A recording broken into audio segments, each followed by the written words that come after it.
Since the dawn of humankind, it has been necessary for individuals to work together for the common good.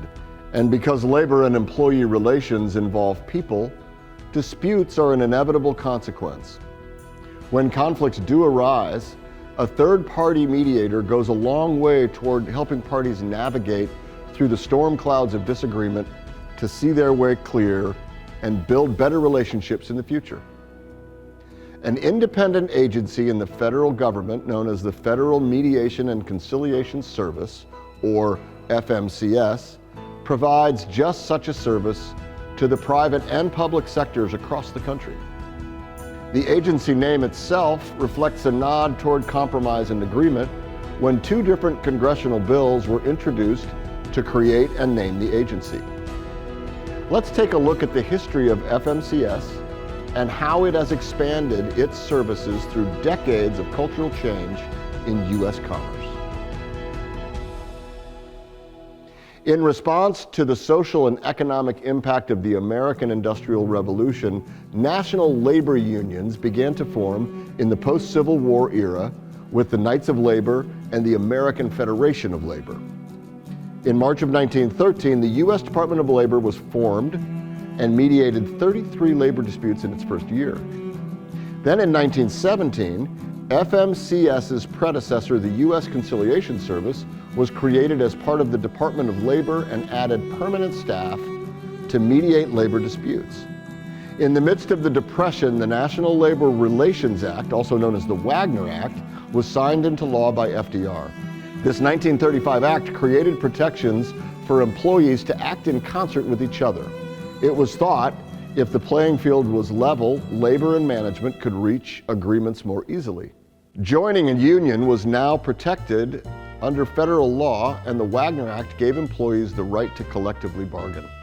This applied to all private sector employers involved in interstate commerce, as well as non-healthcare, not-for-profit organizations.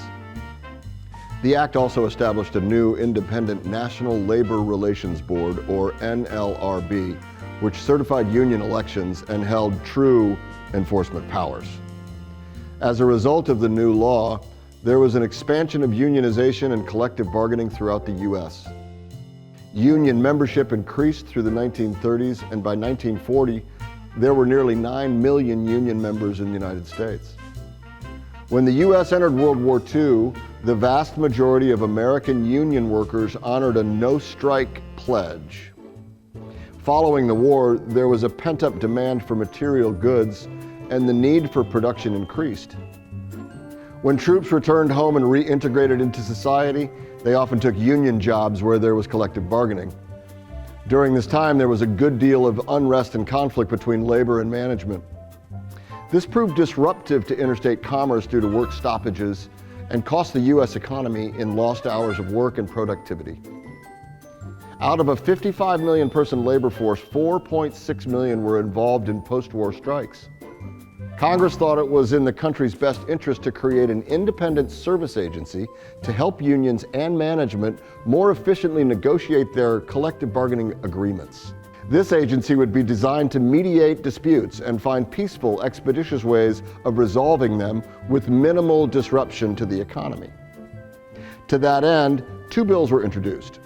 One expanded the role of the existing conciliation service, and the other introduced a new mediation agency. There was also a widely held view that the Labor Department had become too pro-labor, and Congress wanted a more neutral, objective agency to assist labor and management. In 1947, Congress responded with the Taft-Hartley Act, which created protections for employers and placed more restrictions on unions, prohibiting, among other things, secondary boycotts.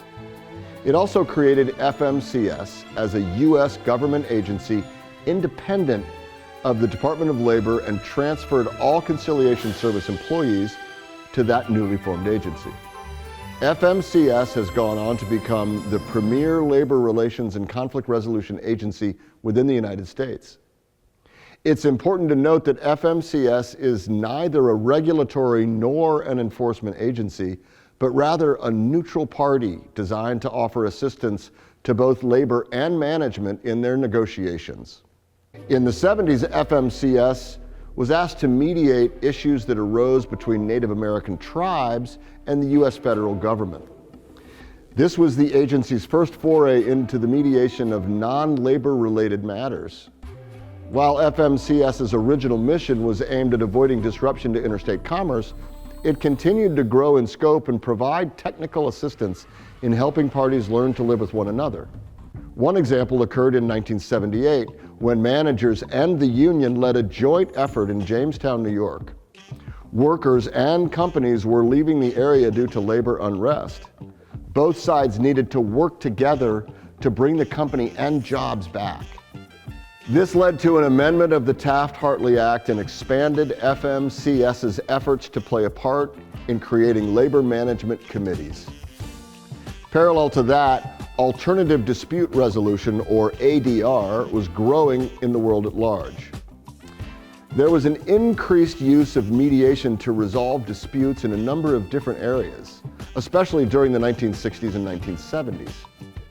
During the 1980s, ADR became a formalized field of study when universities began offering graduate programs in it, and court systems adopted it as an alternative to litigation.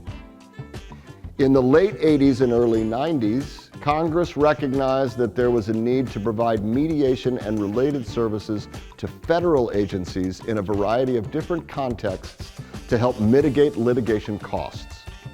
Whether it was unemployment, an equal employment opportunity complaint, grievance process, or something was occurring in a dysfunctional office environment that could threaten to blow up, agencies needed to be able to provide mechanisms to address these conflicts before they grew out of proportion.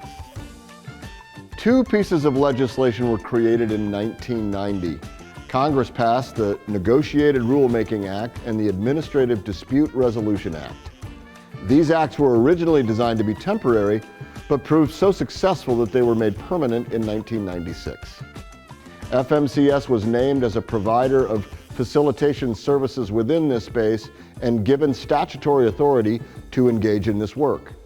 Once given statutory authority, FMCS has continued to expand its service offerings beyond collective bargaining, mediation, and conciliation services to include facilitation as well as pre-mediation assistance, such as relationship development and training, conflict management and prevention services for government agencies, and negotiated rulemaking with multi-agency stakeholder groups.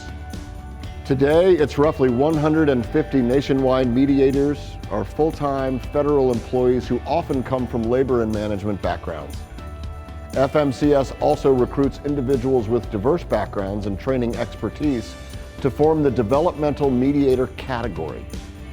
FMCS also maintains a non-employee arbitration roster of over 1,000 national arbitrators.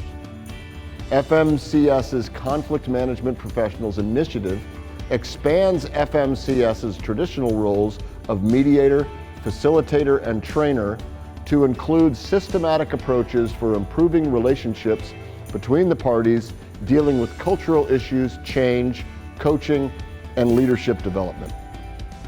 Despite the evolution of U.S. commerce and the ever-changing workplace challenges through the decades, FMCS remains committed to helping organizations reduce conflict and, as a result, help them become more efficient, create more value for their customers, shareholders, and employees, which in turn provides benefits to the national economy.